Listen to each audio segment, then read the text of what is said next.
Hey guys, in today's episode I'm going to be redoing this old hammer that I got from my granddad's. It's a 2-pound hammer. I just found this sitting in his yard and he burned off the handle a while ago, so I was like, well, can I just have this and bring it home and redo it? He's like, sure. I had a hammer handle sitting over there in my supply bucket, and the catch is the other day I was like, well, I think I'll just do this all by hand. No power tools, nothing. So it's going to be a fun video. Let's get right into it. Now let's just clamp this thing up in the vise.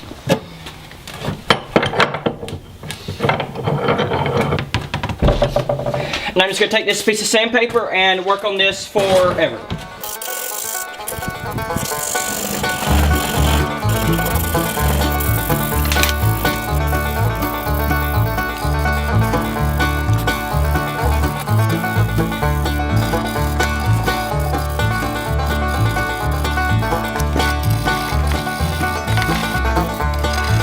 It is so cold right now, I can barely feel my fingers. It was like 28 degrees a while ago. It's a little bit warmer now, but it's still cold.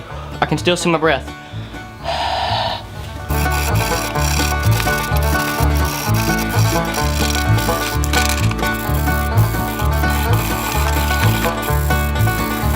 And I'll keep doing that for like the whole week.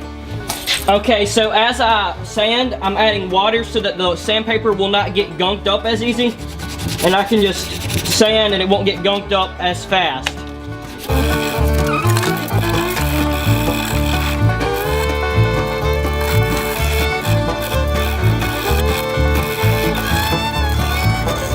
I'm rounding off these edges so that it won't leave dents in my work as easily, because if they're kind of rounded, they won't leave as many defined dents.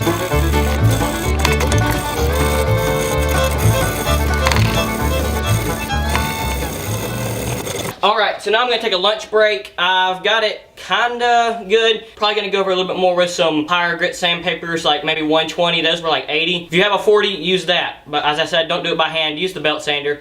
So I'm just going to go and take a lunch break, and then we'll come back and keep working on it. Okay, so my lunch break kind of turned into a 28-hour break. Kind of figured that was going to happen. But I'm kind of really tired of working on this hammerhead. It's not done. But what I'm going to do is I'm going to work on this handle now. Okay, so since I'm going to be working on this handle, I don't think I'm going to use the vise. I said I was going to use something foam, but I think it'd just be easier just to hold it in my hand and sand off this poly, because I really don't think it's going to take that long. I'll probably just wrap a piece of sandpaper around it like this, and then just go up and down, and just get all of this poly off, and then re-stain it.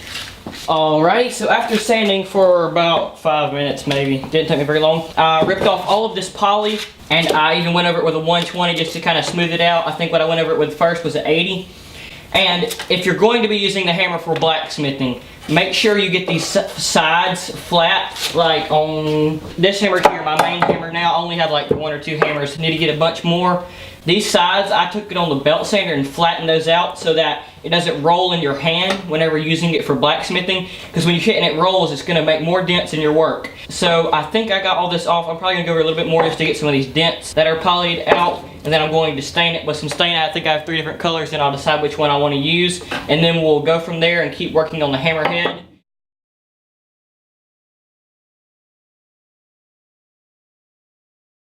So we're just going to snap right to me being done with it. Got it all finished, sanded up and everything. So now I'm going to work on these faces, this part right here, get it nice and smooth so it'll be good for blacksmithing. Okay, so I brought over a 220 and a 600 grit belts from the belt sander. I'm just going to take them like this and sand on these faces.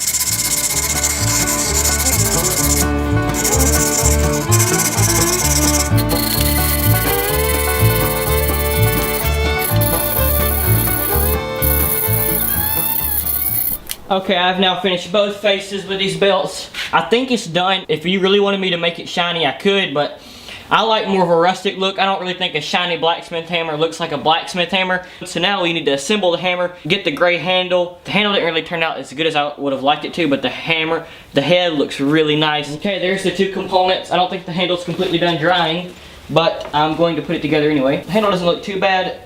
Could look better, definitely, but this is the main thing I'm proud of. Head, got all that rust off, so now I'm going to put this together. So let's cut that off with the handsaw.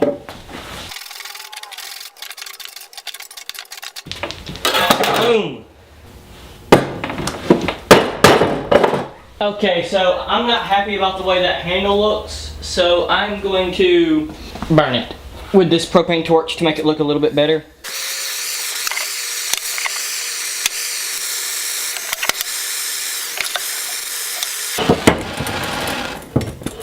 I would say that looks a little bit better.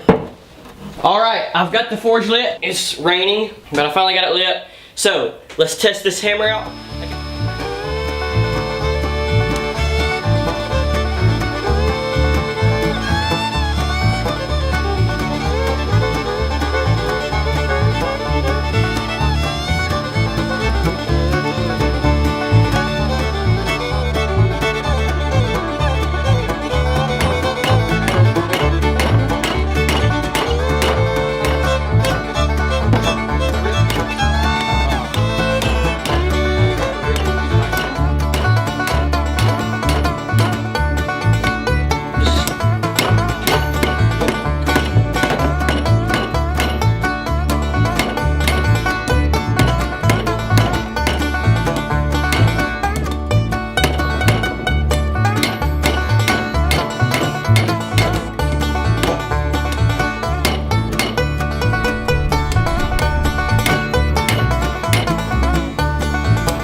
And once you start tapering this tip, it's going to get hotter way faster than all the rest of the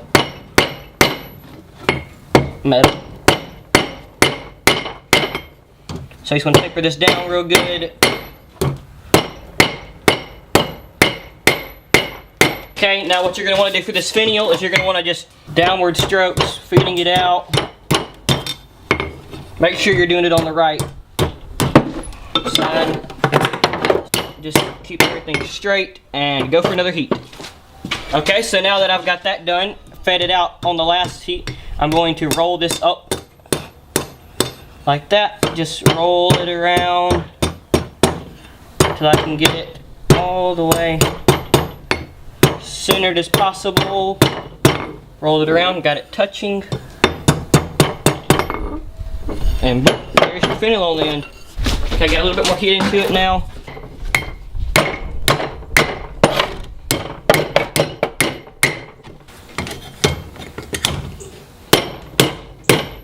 Okay, well, as you can see, the hammer works great. Let's just skip to me having this stinking thing finished.